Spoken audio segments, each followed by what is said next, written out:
Direito. Seu direito.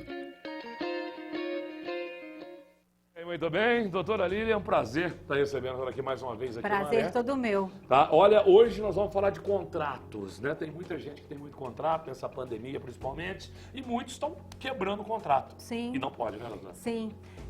Inicialmente gostaria de parabenizar, né, a Alterosa mais uma vez por esse quadro que leva conhecimento às pessoas. Agradecer a Fadiva desse convite e a você, Ademir, pela nossa conversa tão agradável, né, antes do início do quadro.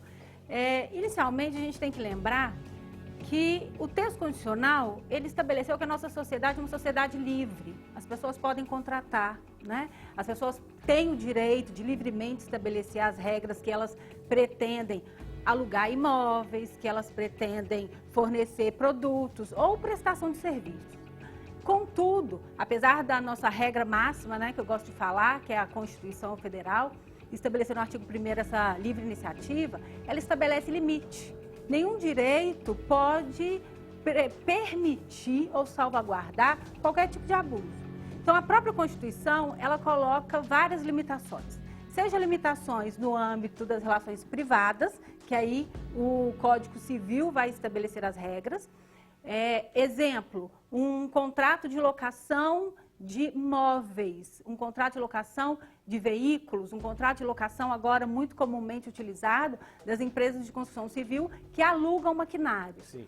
Nós temos também contratos de relação de consumo, né? Onde aquele indivíduo vai consumir o serviço ou o produto, você vai até uma manicure, você vai comprar um produto para utilização pessoal. E nós temos também os aluguéis, né? Dos 3 grandes contratos que nós temos. Lógico que nós temos vários outros contratos, sim, né?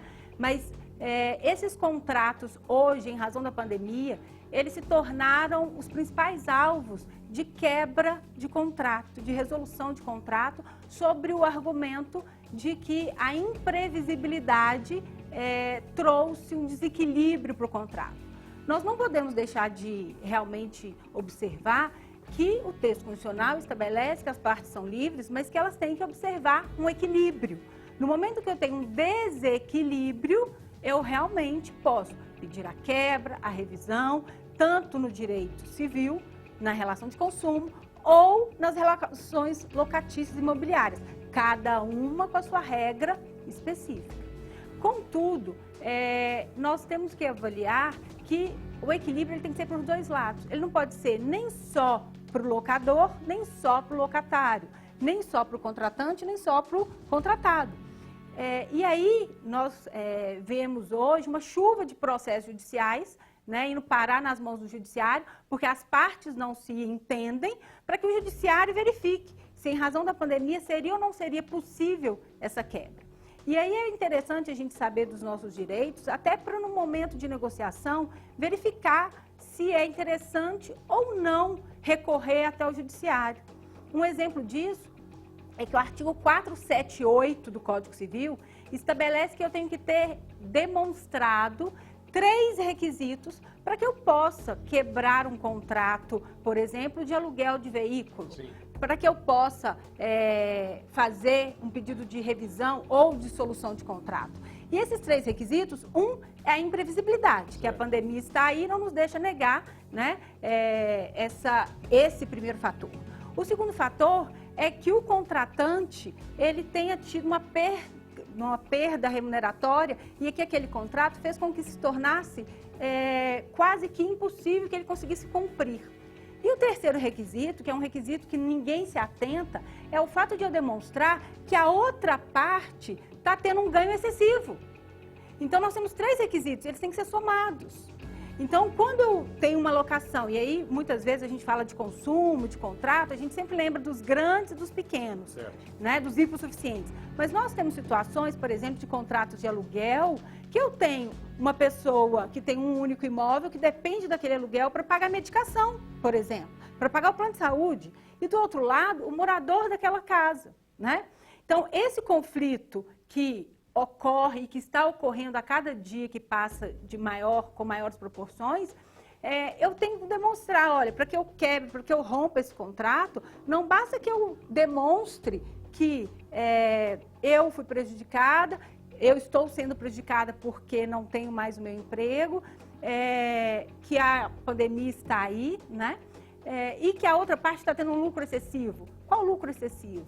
A pessoa precisa daquela renda para pagar os medicamentos, para pagar o plano de saúde. Tá, e não pode, tem gente que aproveita também disso, né? Exatamente. E isso vai cair na mão do judiciário, que muitas vezes, apesar dos grandes esforços que os tribunais estão fazendo, os servidores públicos, né, trabalhando online, home office, atendendo os advogados, inclusive até para o WhatsApp, né, que eu tenho que aqui parabenizar, deixar os meus parabéns ao nosso judiciário, aqui do sul de Minas, principalmente, né, onde eu atuo,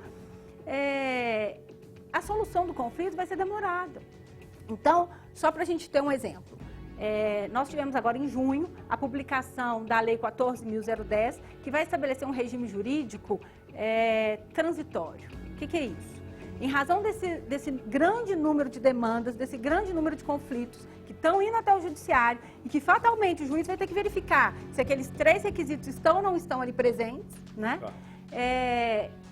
Foi publicada, então, a Lei 14.010, que estabelece, por exemplo, lá nos seus artigos 9º, salvo engano, que o contrato de locação, eu não posso, em razão de falta de pagamento, desde que isso iniciado após o dia 20 de março,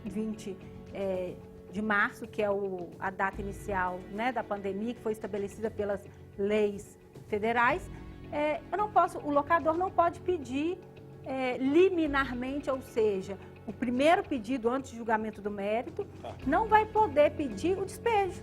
Então, se eu, locador, não posso pedir o despejo, não é melhor eu sentar com o meu locatário e fazer uma composição? Maravilha. Então, essa lei, essa legislação, então, ela trouxe essa possibilidade, esse alerta para as pessoas, né? Não adianta ficar enchendo o judiciário de conflito.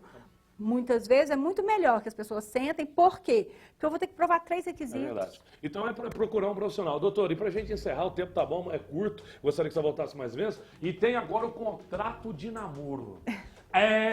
Você tá namorando? Tem que fazer um contrato, não é isso, doutora? Explica pra gente isso. Na verdade, o direito, o sistema jurídico, ele vem socorrer todas as vezes que existe um grande número de conflitos. Assim como a lei do regime geral, né, do regime transitório da Covid, veio para estabelecer ou para colocar uma limitação no grande número de conflitos que nós estamos tendo, né, entre os dias 20 de março e 30 de outubro, que é a limitação da transitoriedade, nós também temos o direito salvaguardando aquelas pessoas que não querem ter uma relação duradoura, né, que estão claro que elas não possuem uma união estável, não são casadas, e, para que eventuais problemas futuros não ocorram, eles vão lá no cartório e assinam uma escritura declarando que eles são apenas namorados. Namorados. Faça isso, escritura de namorado.